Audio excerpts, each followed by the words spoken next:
Ele botou aqui diferente. que acha que percebeu que você critica Freud. Ó, ele falou do Robin Williams. Sim, Robin Williams também foi um outro caso, né, que era um cara que dias antes ele estava rindo e tal. Tem até um documentário sobre o Robin Williams, horas antes do suicídio dele. Pessoas que tiveram com ele momentos antes. Sim. Né? E ele botou aqui: me lembrei daquela analogia da mola agora, onde a pessoa tenta subliminar, mas que quando vai à tona se torna em algo violento. É tipo recalque. É da mola, é o recalque. Né? É quando você tira um desejo que normalmente não é aceito socialmente ou que não é aceito por você, né? Você recalca, e não é o recalque da balística popozuda, por favor. Calcado. Recalcar, ó, beijinho no ombro. O recalque, ele é um mecanismo de defesa, né, da sua consciência, que ele sublima, substitui ou teoricamente esquece o desejo que você tem. Por exemplo, o mais comum, né, o incesto. Né? O mais comum, o incesto. Você socialmente sabe que isso não é aceitável. Então, você vai recalcar esse desejo. Sendo que quando ele volta de forma sintomática, ele volta como um sintoma. E isso foi um trabalho muito voltado dos trabalhos freudianos. Ele foi sempre no trabalho da histeria. Normalmente, né, o recalque ele volta como um sintoma de histeria. Ele volta, tinha as catatonias, tinha as cegueiras, tinha as paralisações. Né? E no Freud, se você vê qualquer documentário, filme, você vai ver muito isso. O encontro dele com Charcot explicando, mostrando o que era e tal, e aí ele se interessando mais e mais por essa área. Então o recalque ele é um mecanismo de defesa, como outros que existem, para evitar algum desejo que cause sofrimento psíquico para a pessoa. Acho que eu me expliquei bem, né? Sim. Eu nunca vou deixar de esquecer a aula do Sandra Roth explicando o que era recalque, mandando o Michael sair da sala. E aí o Michael ficava batendo na porta. E ela falando assim, tá vendo? Isso aqui é o recalque. A gente tirou o Michael da sala. E aí, só que o Michael não saiu da sala. Tá todo mundo vendo o Michael lá fora, ele batendo, todo mundo tá ouvindo o Michael.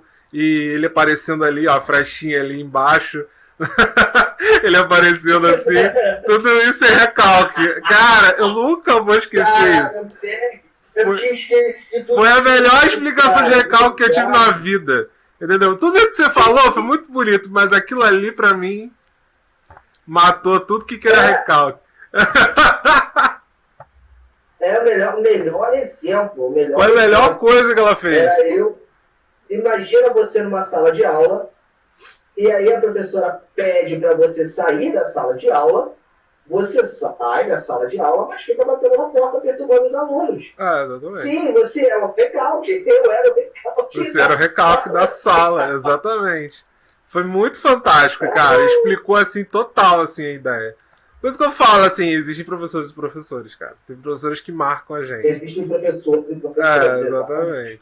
Eu até vi o Facebook da Sandra Roth ontem. Eu acho que eu mandei print pra tu. Foi, mandou. É saudade, né, meu filho? Não, só lembrei porque você tava falando de recalque e me lembrou a matéria. A aula. Só isso. Entendeu? Foi uma das coisas mais interessantes. Sim. Mas, enfim. O ponto interessante é justamente sobre a ideia da sublimação, né? Você falou do recalque. Porque o recalque é uma coisa, o recalque é exatamente isso. É o desejo que a gente não pode ter de algo e a gente meio que transforma isso como uma forma de punição, uma forma de mudança, de ignorar alguma coisa. Aí você, na verdade, você mistura, você faz tipo uma ilusão, né? Daquilo que você deseja para aquilo que é aceitável, né? Então, O Rafael deu um exemplo maravilhoso agora. Ele escreveu: um exemplo que vemos muito disso são as pessoas que se dizem ex-gays em religião, que até se casam com mulheres para se convencer de que o que sentiam já não é mais existente.